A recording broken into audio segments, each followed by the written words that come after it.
Hello and welcome to this video. और मेरा नाम है अमन त्रिवेदी और हम पढ़ रहे हैं जिला प्रशासन झुंझुनू और अन्ना फाउंडेशन की मदद से लाया गया programme summer English language festival नाम से।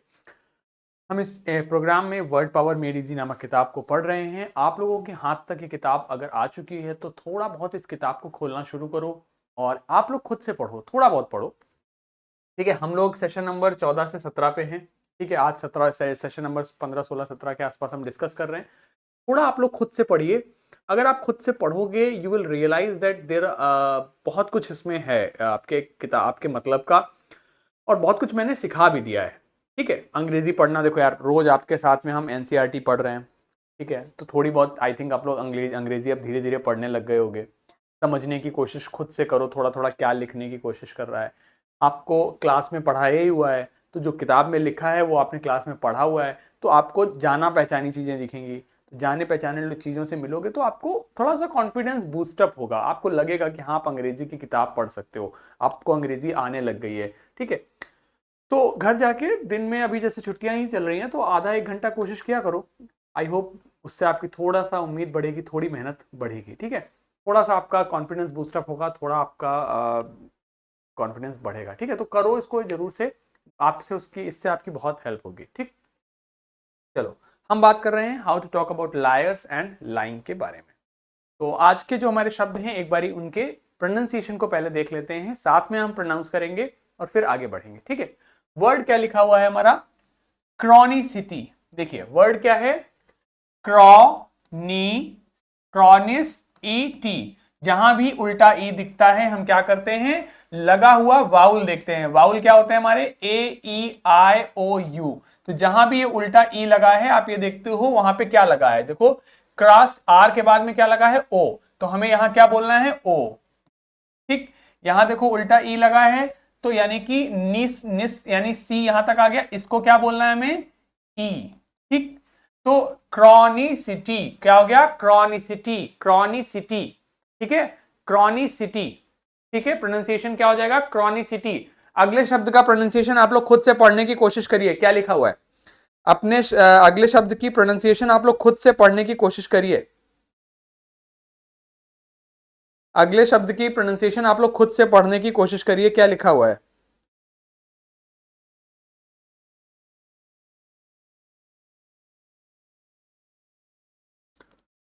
क्या लिखता है देखो, पढ़िए। ये बना है उल्टा ई, मतलब पहला शब्द क्या है? ए, यानी कि हमें क्या बोलना है? अ। फिर क्या लिखता है? नैक, नाक। आर के बाद में क्या बना हुआ है? ओ, यानी कि यहां क्या बोलेंगे? रो। फिर क्या लिखा है? निज। फिर अम। तो हो गया एनेक्रोनिज्म। क्या हो गया? एनेक्रोनिज्म, एनेक्रोनिज्म, एनाक्रोनिज्म, एनाक्रोनिज्म। ठीक, ये क्या हो जाएगा? एनाक्रोनस, एनाक्रोनस, एनाक्रोनस, एनाक्रोनस। ठीक, इसको पढ़िए। Anachronistic, anachronistic, anachronistic, anachronistic, anachronous, anachronism, anachronicity, sorry chronicity, और ये हो गया एनाक्रोनिस्टिक, एनाक्रोनिस्टिक। ठीक, इसको देखिए। इन कॉन्ग ग्रू ग्रू अस, क्या हो गया? इनकॉन्ग्रुअस, इनकॉन्ग्रुअस। क्या हो गया? इनकॉन्ग्रुअस, इनकॉन्ग्रुअस। इसको पढ़िए। इन कॉन्ग कॉन्ग ग्रू टी, इनकॉन्ग्रुटी, इनकॉन्ग्रुटी, इनकॉन्ग्रुटी। तो ये हो जाता है क्रॉनिसिटी, एनेक्रोनिज्म, एनेक्रोनस, एनेक्रोनिस्टिक, इनकॉन्ग्रुअस और इनकॉन्ग्रुटी। ठीक है, क्लियर हो गई बात? यहां तक समझ में आया? चलो अगला वर्ड देखिए, इसको पढ़िए खुद से, क्या लिखता है पढ़िए।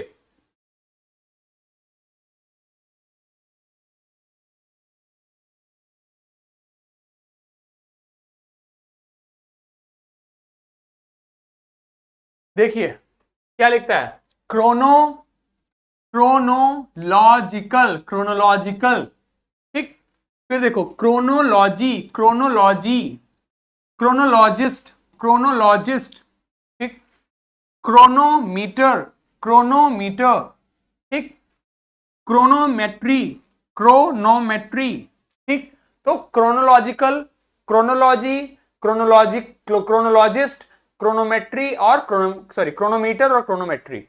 ठीक है, क्लियर है यहां तक, स्पष्ट है? आगे बढ़ते हैं। अगला देखो, क्रोनोमेट्रिक, क्रोनोमेट्रिक, सिंक्रोनाइज, सिंक्रोनाइज, ठीक है, सिंक्रोनाइज, सिंक्रोनाइजेशन, सिंक्रोनाइजेशन, ठीक है, एन के बाद में आय है तो यहां पर ई, उल्टा ई बना, नाय हो गया, तो synchronisation, synchronisation, synchronous, synchronous, synchronous, ठीक है, क्लियर है? प्रोनाउंसिएशन समझ में आ रहा है? चलिए आगे बढ़ते हैं। इसको पढ़िए जरा खुद से, क्या लिखा हुआ है, पढ़िए क्या लिखते हैं, बोर्ड पे जो लिखा हुआ है उसको पढ़िए।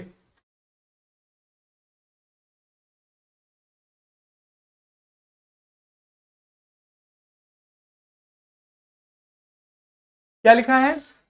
पैथोलॉजी, क्या लिखा है? पैथोलॉजी, इसी से हो जाता है पैथोलॉजिस्ट, ठीक है, pathology, pathologist, sympathy, sympathy, sympathetic, sympathetic, ठीक, इसको देखिए, सिंपैथाइज, सिंपैथाइज, सिंपैथाइज, ठीक, क्लियर? देखो जहां भी आई के ऊपर कैप लगता है वहां पे इसका प्रोनाउंसिएशन आई हो जाता है, और जहां पे कैप नहीं लगता वहां इसका प्रोनाउंसिएशन ई रहता है। तो देखो सिम पैथा, ई के ऊपर कैप लगा है तो आईज कर दिया हमने, ठीक। एंटी, एंटीपैथी, एंटीपैथी, एंटीपैथी, ठीक। So pathology, pathologist, sympathy, sympathetic, sympathize और एंटीपैथी, इसी से आ जाता है antipathetic, antipathetic, apathy, apathy, apathetic, apathetic, empathy, empathy, empathize, empathize, ठीक, एम्पैथेटिक, एम्पैथेटिक, ठीक है।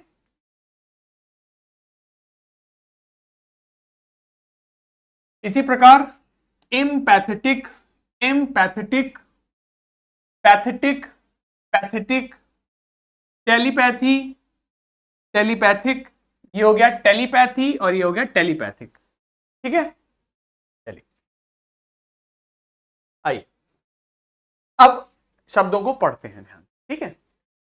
शब्द है, हमने रूट वर्ड पढ़ा क्रोनोस, क्रोनोस का मतलब होता है टाइम, ध्यान से समझिए, क्रोनोस का मतलब होता है टाइम, क्रोनोस का मतलब होता है टाइम, ठीक।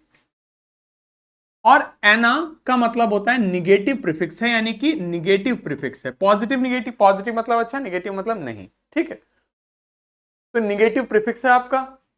शब्द बना एना क्रॉनिज्म, आईएसएम अगर किसी में लगता है तो वो बनता है नाउन, ठीक है। तो शब्द बना एनाक्रोनिज्म, क्या लिखा है? एनाक्रोनिज्म। एनाक्रोनिज्म का मतलब हुआ समवन और समथिंग आउट ऑफ डेट, यानी कुछ ऐसा जो उस समय से अलग है। एनाक्रोनिज्म मतलब कुछ ऐसा जो उस अपने समय से हटकर है, अपने समय से अलग है। जैसे कि अगर आप छोटा भीम को देखें तो छोटा भीम का जो कहानी दिखाई जाती है कार्टून कैरेक्टर में, ढोलकपुर का वो निवासी है, तो ढोलकपुर में दिखा रहे हैं और वो पहले के समय की कहानी को दिखाते हैं, ठीक। तो उस समय बाइक तो थी नहीं, लेकिन अगर वो छोटा भीम बाइक चला रहा है तो ये क्या हुआ? एनेक्रोनस, ठीक। मतलब हम बात कर रहे हैं प्राचीन काल की, अकबर को अगर आप बाइक चलाते हुए देखें तो ये क्या है? एनेक्रोनिज्म है, क्योंकि वो उसके समय की चीज नहीं है ना। तो एनेक्रोनिज्म मतलब हुआ समवन और समथिंग आउट ऑफ डेट, कुछ ऐसा जो आउट ऑफ डेट है, अपने डेट से हटकर है, उसे कहते हैं एनाक्रोनिज्म, ठीक। शब्द हो जाता है एनाक्रोनिस्टिक और एनाक्रोनस, ठीक है। एनाक्रोनस एडजेक्टिव हो जाता है, एनाक्रोनिस्टिक भी एडजेक्टिव हो जाता है, ठीक। तो एनाक्रोनिज्म मतलब हुआ समवन और समथिंग आउट ऑफ डेट, ठीक। एनाक्रोनिज्म का मतलब हो जाता है समवन और समथिंग आउट ऑफ डेट, यानी कि जो समय से अपने हटकर है। ठीक है, समझ में आया? Belonging to different period. ठीक है,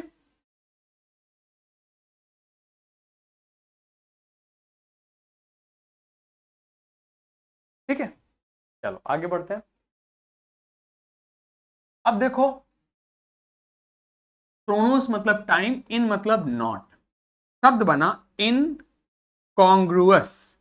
इन कॉन्ग्रुअस, ओयूएस मतलब एडजेक्टिव, तो इन मतलब नहीं, कॉन्ग्रुअस मतलब आपका जोड़, यानी कि इनकॉन्ग्रुअस, एक बेमेल है, कुछ बेमेल होना, नॉट इन द हार्मनी और कीपिंग विद द सराउंडिंग्स और अदर एस्पेक्ट्स ऑफ समथिंग, यानी कि सामंजस्य में नहीं है, हार्मनी में नहीं है, और मतलब बेमेल है कुछ, तो उसे कहते हैं इनकॉन्ग्रुअस। ठीक है, इनकॉन्ग्रुइटी इसका नाउन हो जाता है। आप लोग मैथमेटिक्स में पढ़ते हो कॉन्ग्रुएंट ट्रायंगल्स, मतलब ऐसे ट्रायंगल्स जो एक दूसरे को पूरी तरीके से ढक लें। इनकॉन्ग्रुएंट हैं मतलब बेमेल हैं, एक दूसरे को ढकेंगे नहीं। ठीक, आगे बढ़ते हैं। ये बहुत आवश्यक टर्म है और आप लोग डेली लाइफ में इसको बहुत सुनते हो। शब्द है हमारा क्रोनोस, क्रोनोस का मतलब होता है टाइम। क्रोनोलॉजी, लॉजी मतलब स्टडी, क्रोनो मतलब हो जाता है समय, तो क्रोनोलॉजी का तात्पर्य यहां पर हो जाता है, देखो वैसे मैंने आपको लॉजी का तात्पर्य स्टडी से पढ़ाया है, बताया है, लॉजी मतलब स्टडी, लेकिन हमेशा ये अर्थ नहीं होगा। क्रोनोलॉजी का तात्पर्य हो गया द अरेंजमेंट ऑफ इवेंट्स और dates in the order of their occurrence, यानी कि जैसे कि देखिए आपका ये क्या है, क्रोनोलॉजिकल ऑर्डर में भारत का इतिहास लिखा हुआ है। 3000 से 2600 बीसी में हड़प्पा सिविलाइजेशन आया, 563 से 483 ईसा पूर्व गौतम बुद्ध की एरा आई, 272 ईसा पूर्व अशोका एम्परर आया, 1026 एडी में गजनी ने अटैक किया, 1232 एडी में कुतुब मीनार का फाउंडेशन हुआ, 1649 में गुरु नानक देव का जन्म हुआ, ताजमहल बनाया गया इसके बाद, उसके बाद शिवाजी का रूल आया, 1792 में टीपू सुल्तान का रूल आया, 1919 में जनरल डायर आया, 1930 में महात्मा गांधी जी ने सत्याग्रह किया और नमक सत्याग्रह किया, और 15 अगस्त 1947 को ब्रिटिश इंडिपेंडेंस रूल दिया। तो आप क्या देख रहे हो, हमने एक टाइम बाउंड मैनर में एक टाइमलाइन दी आपको, है ना। तो क्रोनोलॉजी क्या होता है, एक समय के अनुसार आप चीजों को बांध दें कि भैया 2014 में देखो ये हुआ, 2015 में ये हुआ, फिर 2016 में ये हुआ, तो ये क्या है, एक टाइम बाउंड मैनर में आपने चीजों के ऑर्डर इवेंट्स को जिस प्रकार से वो जिस क्रम में वो हुए हैं उस क्रम में उन्हें अरेंज कर दिया, तो इसे कहते हैं आपका क्रोनोलॉजी। तो क्रोनोलॉजी होता है द अरेंजमेंट ऑफ इवेंट्स और dates in the order of their occurrence, यानी कि जिस ऑर्डर में वो हुए हैं उसी ऑर्डर में टाइम और डेट के साथ में आप कुछ लिख रहे हैं। ठीक है, इसी से ईडियम बन जाता है, सॉरी इसी से आपका एडजेक्टिव बन जाता है क्रोनोलॉजिकल, और क्रोनोलॉजिस्ट जो स्टडी कर रहा है। ठीक, क्लियर? ठीक है, इसके अलावा इसी से वर्ड बनता है क्रोनिक। तो बीमारी के लिए अक्सर कहा जाता है क्रोनिक। ठीक है, it was a chronic disease of an illness, lasting from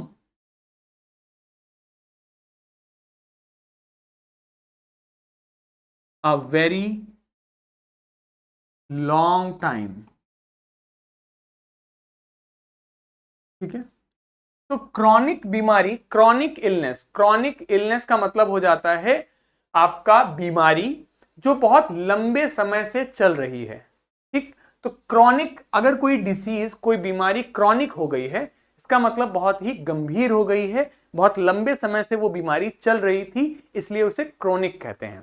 ठीक है, तो जैसे आपका ब्लड कैंसर के लिए आपका जो टर्म होता है वो CML कहते हैं, क्रोनिक माइलॉइड ल्यूकीमिया। ठीक है, तो chronic myeloid leukaemia blood cancer के लिए बीमारी का, तो क्रोनिक मतलब हो गया ऐसी बीमारी जो लंबे समय से चल रही है।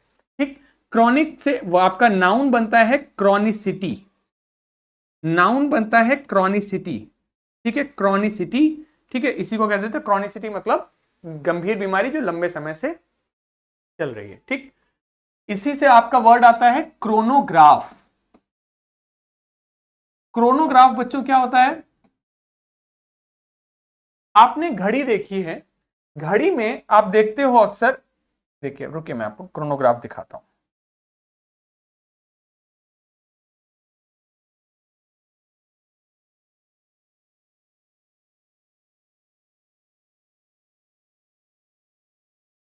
तो आप घड़ियां अक्सर देखते होगे, कई बार लोगों के पास घड़ी देखते हो। जैसे ये घड़ी है, तो इस घड़ी में आप देख रहे हो कि ये जो छोटे छोटे इन्होंने ये छोटे छोटे गोले दिए हुए हैं। इस घड़ी में आप देख पा रहे हो छोटे छोटे गोले दिए गए हैं। ठीक है, ये जो गोले हैं, ये जो गोले हैं आपके, ये इनको कहते हैं क्रोनोग्राफ। ठीक है, क्रोनो मतलब टाइम, ग्राफ मतलब लिखना। तो चूंकि ये टाइम बताते हैं इसलिए इन्हें क्या कह देते हैं? क्रोनोग्राफ। तो क्रोनोग्राफ इसको कहते हैं, जो घड़ी में आपके बनता है इसे कहते हैं क्रोनोग्राफ। ठीक है, याद रखेंगे। क्रोनोलॉजी हो गया, टाइम के हिसाब से ऑर्डर में, टाइम ऑर्डर में आप चीजों को लगा दे, दैट इज क्रोनो में क्रोनोलॉजी। क्रोनोग्राफ हो जाता है आपका, मैंने आपको जो दिखाया दैट इज क्रोनोग्राफ। और आपका क्रॉनिक होता है ऐसी बीमारी जो लंबे समय से चल रही है। ठीक?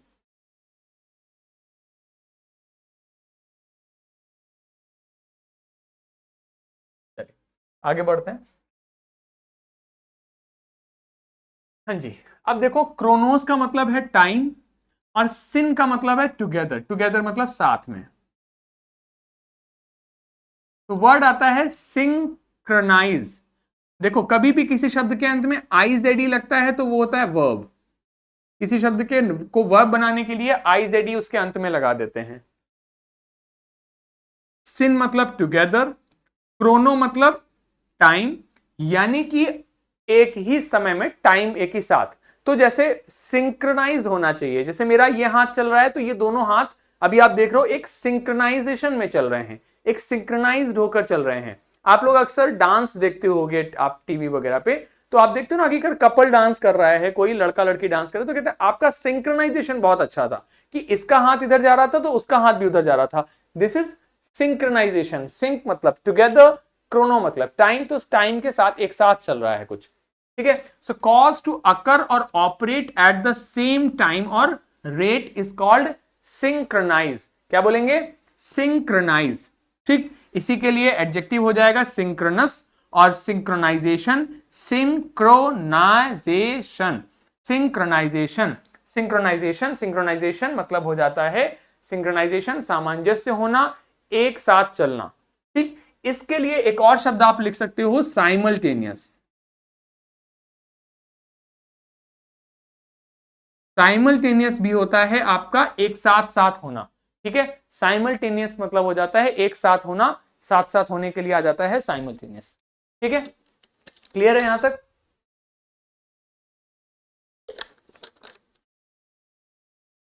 तो इसको हम आपका शॉर्ट में सिंक में भी बोल देते हैं, कि उसका मूवमेंट सिंक में होना चाहिए, आपका मूवमेंट सिंक में होना चाहिए, मतलब साथ साथ होना चाहिए। ठीक है, आगे देखिए, हमने पढ़ा था वर्ड पैथोस। पैथोस का मतलब डिसीज या फिर फीलिंग्स भी होता है। पैथोस का मतलब डिसीज या फिर फीलिंग्स भी होता है, भावनाएं या फिर बीमारी। और लोगोस का मतलब हमने पढ़ा था साइंस, विज्ञान या फिर स्टडी। तो इससे हमारा वर्ड बनता है pathology. Pathology pathology pathology pathology. ठीक है, पैथोलॉजी। पैथो मतलब आपका डिसीज, लॉजी मतलब स्टडी, यानी स्टडी ऑफ डिसीज, बीमारियों की पढ़ाई, एग्जामिनेशन करना कि कौन सी बीमारी है। तो पैथोलॉजिस्ट क्या करता है, आपको कल को यदि बुखार आता है तो डॉक्टर आपको ब्लड टेस्ट लिखता है। ब्लड टेस्ट कौन करता है? पैथोलॉजी करता है, पैथोलॉजिस्ट करता है। जो व्यक्ति एग्जामिन करता है बीमारी के कारणों को, एग्जामिन मतलब निरीक्षण करना, कॉज मतलब कारण का, और प्रभाव का, बीमारी के कारण और बीमारी के प्रभाव का जो निरीक्षण करता है उसे कह देते हैं पैथोलॉजिस्ट। अब तक आप लोग जान चुके हैं, अगर किसी शब्द के अंत में IST लगता है तो वो हो जाता है एक्सपर्ट ऑफ दैट फील्ड। तो पैथोलॉजी होता है स्टडी ऑफ डिसीज, बीमारी की पढ़ाई। ठीक है, पता लगाना कौन सी बीमारी है। पैथोलॉजिस्ट वही जो हमारे, अगर आपको ब्लड टेस्ट कराना है तो आप पैथोलॉजी के पास जाएंगे, आपको ब्लड ग्रुप पता कराना है वो पैथोलॉजिस्ट करेगा, किसी भी प्रकार की जांच जो होती है आपकी, वो सब आपका पैथोलॉजिस्ट करता है। लेकिन जो आपके एक्सरे आपका सीटी स्कैन, ये सब आपका कौन करता है? ये सब करता है रेडियोलॉजिस्ट। ये सब करता है रेडियोलॉजिस्ट। क्यों? क्योंकि ये रेडियो वेव्स की तरंगों की मदद से होता है, तो वो रेडियोलॉजिस्ट कर देता है। ठीक। अब देखो पैथोलॉजिस्ट क्या करता है। दो शब्द होते हैं हमारे, हमने पढ़े हैं, एक है ऑटोप्सी, एक है बायोप्सी। ठीक। बायोप्सी, बायो मतलब होता है आपका जीवन, लाइफ। तो बायोप्सी का मतलब हो जाता है एग्जामिनेशन ऑफ अ, उल्टा लिख दिया गया,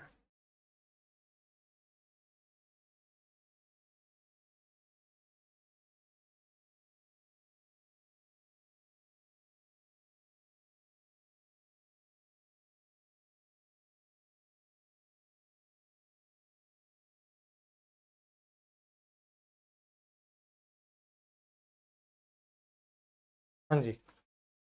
तो बायोप्सी का मतलब हो जाता है आपका examination of a living tissue. Bio मतलब जीवन। तो यदि किसी को कैंसर होता है, कहीं पर किसी को ट्यूमर है, तो उस ट्यूमर की जांच की जाएगी।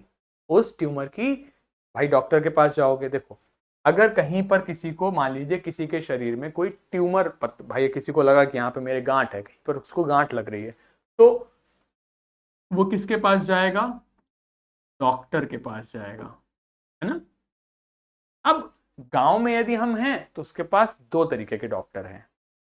एक तो जो प्रॉपर आपका विशेषज्ञ है, जिसके पास एमबीबीएस की डिग्री है, जिसके पास एमडी की डिग्री है, प्रॉपर डॉक्टर है, बीएमएस की डिग्री है या बीयूएमएस की डिग्री है, एटलीस्ट बीएचएमएस की डिग्री है, जिसने एटलीस्ट डॉक्टरी पढ़ी है। तो एक तो वो डॉक्टर है। दूसरा, जो अपने वीडियोस आते हैं ना, प्रैक्टिशनर हैं। तो जो प्रैक्टिशनर है, जिसने पढ़ी नहीं है, सिर्फ कंपाउंड्री करी है और वो डॉक्टरी करने लग गया है, तो ऐसे डॉक्टर को हम कहते हैं बच्चों क्वैक या फिर शार्लेटन। क्या कहते हैं बच्चों? क्वैक अथवा शार्लेटन मतलब हो जाता है झोला छाप डॉक्टर। ठीक है, झोला छाप डॉक्टर। ठीक। अच्छा, अब इसे चूंकि डॉक्टरी नहीं आती, तो कई बार ये दवा के नाम पे मीठी गोली दे देता है, जो कि दवा होती भी नहीं है, तो वो उसे कहते हैं प्लेसिबो। प्लेसिबो, प्लेसिबो मतलब होता है दवा के नाम पे दी जाने वाली मीठी गोली। देख लो, प्लेसिबो का मतलब होता है दवा के नाम पे दी जाने वाली मीठी गोली, उसे कहते हैं प्लेसिबो। ठीक। इसी से आता है मतलब आपका tablet given in the name of medicine, दवा के नाम पे दी जाने वाली मीठी गोली। ठीक। अच्छा, इसी से बनता है आपका प्लेसिबो इफेक्ट। प्लेसिबो इफेक्ट क्या होता है? देखो, जैसे मान लो आपको बुखार है, ठीक, और मैं बढ़िया व्हाइट कोट और प्रॉपर क्लिनिक लगा के बैठा हूं, आपको लग रहा है मैं डॉक्टर हूं, आप आए, मैंने आपको कोई भी कैल्शियम की गोली दे दी और कहा कि जाओ तुम्हारा बुखार ठीक हो जाएगा, और आपने खाई और बुखार ठीक हो गया। ये क्या है? ये है प्लेसिबो इफेक्ट। मतलब एक्चुअली में वो दवा थी ही नहीं, लेकिन आपको उससे भी आराम मिल गया, तो ये है प्लेसिबो इफेक्ट। मतलब नकली दवा से भी कई बार आराम मिल जाता है। क्यों? क्योंकि हमने दिमाग में मान लिया कि इस दवा से मुझे लाभ मिलेगा, तो इसे कहते हैं प्लेसिबो इफेक्ट। होता है ना ऐसा कई बार कि किसी ने कह दिया, जैसे अक्सर गांव में होता है कि बेटा ये ना एक काम करो, फलानी चीज खा लो तो उससे आराम मिलेगा, और उससे आराम मिल भी गया। This is called placebo effect. ठीक। खैर, अब डॉक्टर के पास आए हो तो डॉक्टर क्या करेगा? आपकी बीमारी का पता लगाएगा। तो बीमारी का पता लगाना क्या कहलाता है? डायग्नोस करना। डायग्नोस करना वर्ब है, और डायग्नोसिस करेगा, ठीक है, नाउन है। ठीक। डायग्नोसिस क्या है? इसमें आपका रूट वर्ड आता है ग्नो, GNO, जिसका मतलब हो जाता है नो, मतलब होता है जानना, समझे। तो डायग्नोसिस करेगा मतलब बीमारी का पता लगाएगा। तो जब डॉक्टर के पास जाओगे तो डॉक्टर आपकी बीमारी को डायग्नोस करेगा, पता लगाएगा कि आपको बीमारी है या नहीं है। ठीक है, तो बीमारी का पता लगाना, एग्जामिन करना क्या करता है आपका, बीमारी का पता लगाना क्या है, डायग्नोसिस करना। आप लोग लिखते जाना, मैं यहाँ पे सब कुछ लिख नहीं रहा हूं। डायग्नोसिस करना, बीमारी का पता लगाना। जब वो बीमारी का पता लगा लेगा तो फिर आप मान लीजिए आपको ट्यूमर, उस व्यक्ति को ट्यूमर ही था, तो फिर डॉक्टर ने क्या कहा, इस ट्यूमर की आप ना क्या करा लो, बायोप्सी करा लो। तो अब जो पेशेंट गया है हमारी कहानी में, वो व्यक्ति जिंदा है। जिंदा व्यक्ति के तंतु का, टिश्यू का यदि एग्जामिनेशन होगा तो उसे कहेंगे बायोप्सी। तो examination of a living tissue is called आपका बायोप्सी। ठीक, तो एग्जामिनेशन कराएगा उस ट्यूमर का, अपना बायोप्सी कराएगा, और उस बायोप्सी के आधार पे, वो पता लगाएगा डॉक्टर कि इसका जो ट्यूमर है वो कैसा है, वो बिनाइन है या फिर मैलाइन है। तो रूट वर्ड बिनाइन का होता है बेने, बेने मतलब गुड या फिर अच्छा, और मैले का मतलब होता है बैड। तो यदि बिनाइन ट्यूमर है मतलब क्योरेबल है, यानी ठीक हो सकता है। मैलाइन ट्यूमर है मतलब इनक्योरेबल है,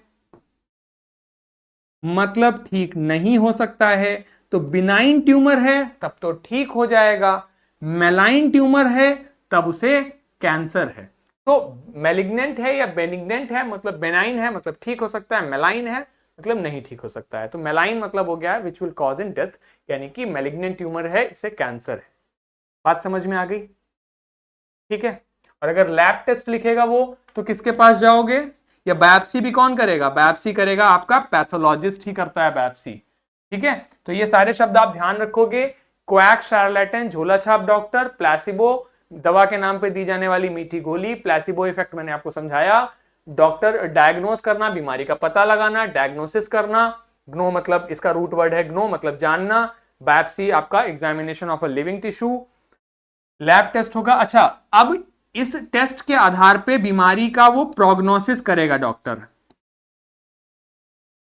प्रोग्नोसिस क्या होता है, प्रो मतलब होता है भविष्य, प्रो मतलब आगे का, ग्नो मतलब जानना। तो प्रोग्नोसिस मतलब आगे के बारे में जानेगा कि उस बीमारी का भविष्य कैसा है।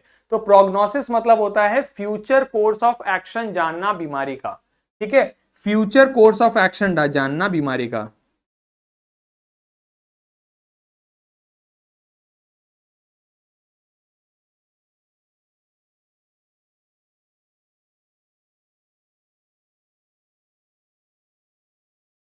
तो बीमारी का फ्यूचर कोर्स ऑफ एक्शन जानना क्या है आपका, प्रोग्नोसिस करना। तो प्रोग्नोसिस करेगा, उस प्रोग्नोसिस के आधार पे उसका इलाज करेगा, ट्रीटमेंट करेगा, है ना।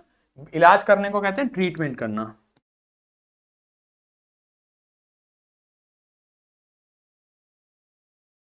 ठीक है, क्लियर, बात समझ में आई? ठीक है, यहां तक बात समझ में आई? इन सारे शब्दों को आप लोग लिख लीजिए फटाफट।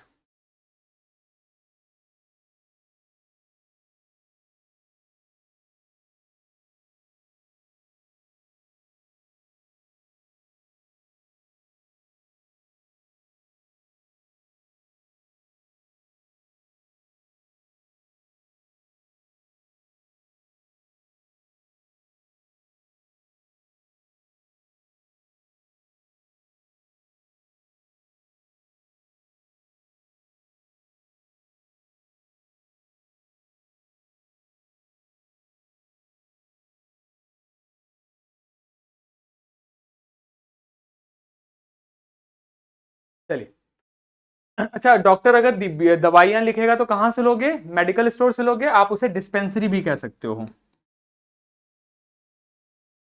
डिस्पेंसरी मतलब जहां पे दवाइयां मिलती हैं उसे डिस्पेंसरी कहते हैं। तो दवाइयां डिस्पेंसरी, जहां पे दवा मिलती है उसे डिस्पेंसरी कहा जाता है। ठीक है, तो डिस्पेंसरी मतलब जहां दवाइयां मिलती हैं। ठीक, क्लियर है?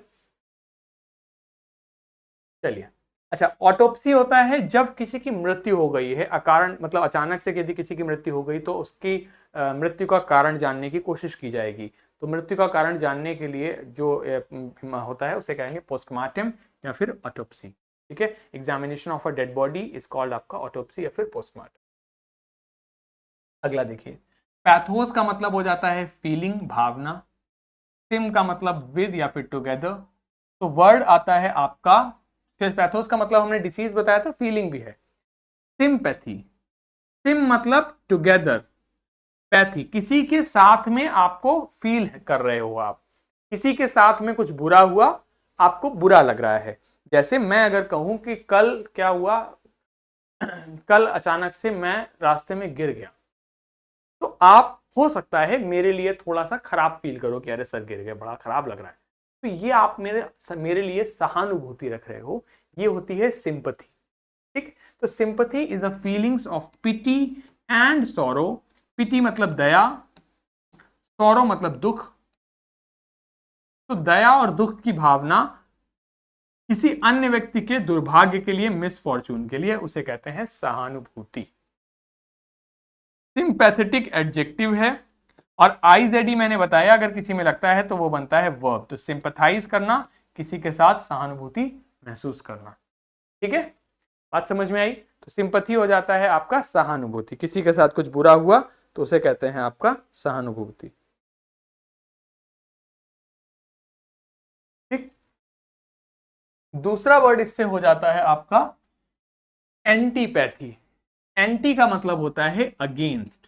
ठीक है, अगेंस्ट मतलब किसी के विरोध में, एंटी मतलब किसी के अगेंस्ट, और पैथोस मतलब फीलिंग। तो वर्ड आता है आपका एंटीपैथी। एंटी मतलब अगेंस्ट, पैथोस मतलब फीलिंग। तो मतलब हो गया स्ट्रॉन्ग डिसलाइक और हॉस्टिलिटी, मतलब वैमनस्यता, वैमनस्यता, वैमनस्यता। ठीक है, तो स्ट्रॉन्ग डिसलाइक, किसी को बहुत ज्यादा नापसंद करना, उसे कहेंगे आपका एंटीपैथी। स्ट्रॉन्ग डिसलाइक और hostility for somebody is called आपका एंटीपैथी। ठीक, वर्ड एंटीपैथेटिक आपका एडजेक्टिव है। ठीक, तो एंटीपैथी मतलब हो जाता है वैमनस्यता, किसी को डिसलाइक करना, किसी को नापसंद करना। ठीक है, so there is so much antipathy between India and Pakistan. India और पाकिस्तान दोनों एक दूसरे को पसंद नहीं करते, तो बहुत सारा एंटीपैथी है दोनों के बीच में, वैमनस्यता है। के अलावा अपैथी, ए होता है निगेटिव प्रीफिक्स। तो पैथोस का मतलब है भावना, ए मतलब नहीं, यानी कि अपैथी हो गया इनडिफरेंस, उदासीन है, थिक स्किन्ड है, मोटी चमड़ी का। थिक स्किन्ड मतलब मोटी चमड़ी का, जिस पे फर्क ना पड़े। कैलस,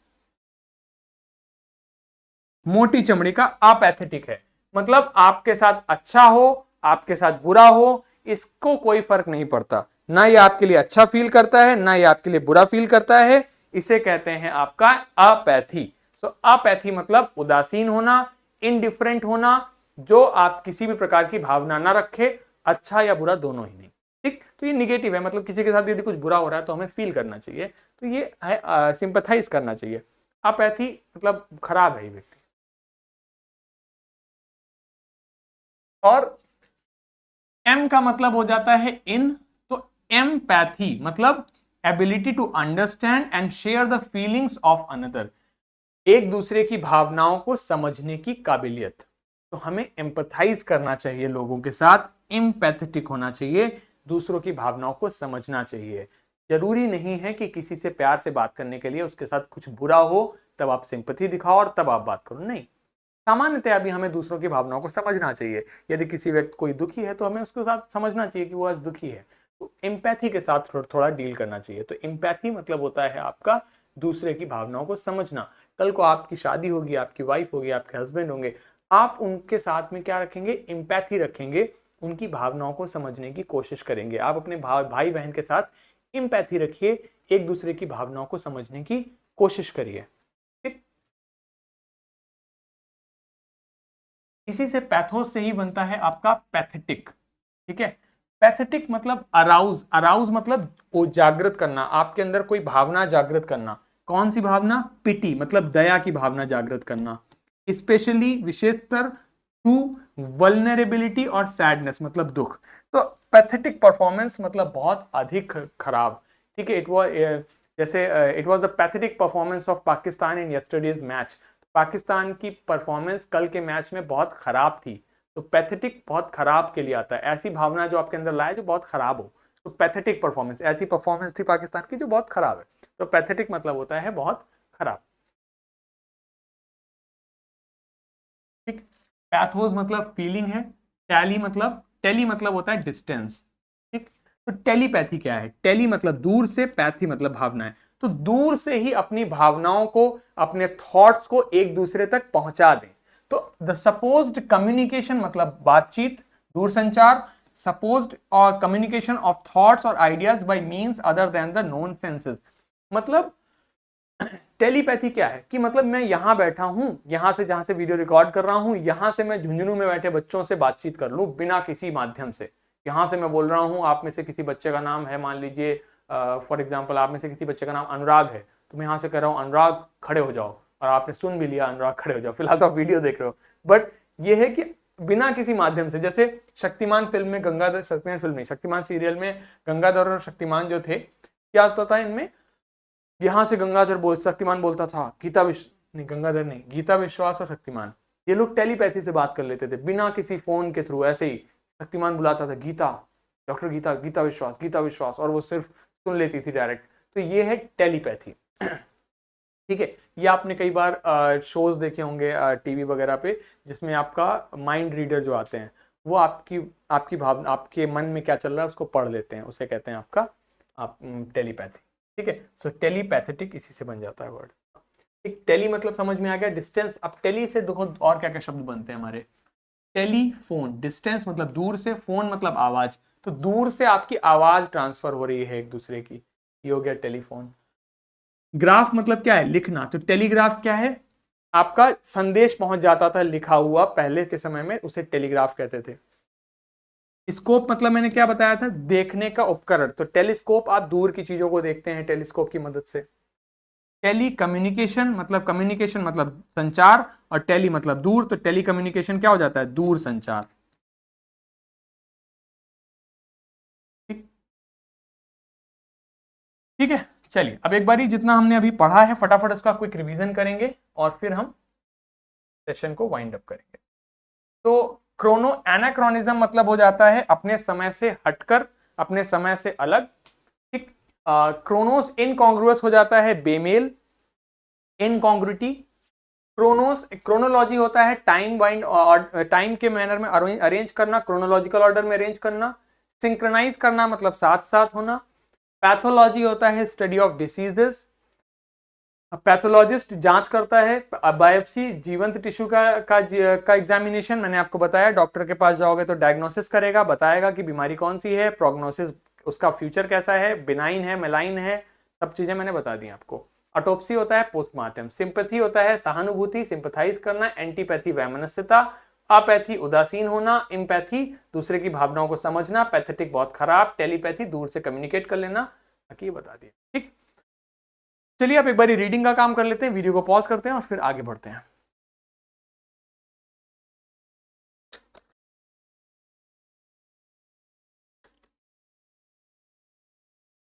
देखिए, हमने पिछले वीडियो में ये पैराग्राफ थोड़ा सा आगे पीछे हो गया था, तो वहीं से वापस से करते हैं कि वो फोन नंबर मिला रहे थे विपिन जी, उसके आगे की बात को कंटिन्यू करते हैं। ठीक है, तो विपिन जी ने फोन नंबर मिलाया और दिनेश जी से पूछा 58। दिनेश जी पूछ रहे 58, उन्होंने बोला था ना कि do you remember an incident about 58 1958, तो क्या 58 व्हाट इंसिडेंट, कौन सी क्या है इंसिडेंट मतलब घटना, कौन सी घटना की बात कर रहे हो आप? तो कह रहा है were you in Calcutta right, इसको हम क्या पढ़ते हैं? टू दैट ईयर, क्या तुम कैलकाटा में थे उस पूरे साल? That's the first thing I have got to know. ठीक है, ये पहली चीज है जो मैं जानना चाहता हूं। Wait just a minute, 1958, just let me check in my diary. Wait, 1958 की बात करो, रुको जरा मैं अपनी डायरी में चेक करता हूं। For a minute there was silence, क्या पढ़ेंगे? साइलेंस। ठीक है, एक मिनट के लिए शांति थी, सन्नाटा था। Bipin Babu could feel that his heartbeat had gone up. Bipin Babu ऐसा महसूस कर सकते थे कि उनकी हृदय गति ऊपर गई है। He was, इसको क्या पढ़ेंगे, sweating मतलब उनको पसीना आ रहा था। A little, थोड़ा सा। Hello, yes, I have got it, मैंने पता चल गया है। I had been out twice, मैं 2 बार बाहर गया हूं। Where, कहां गए हैं?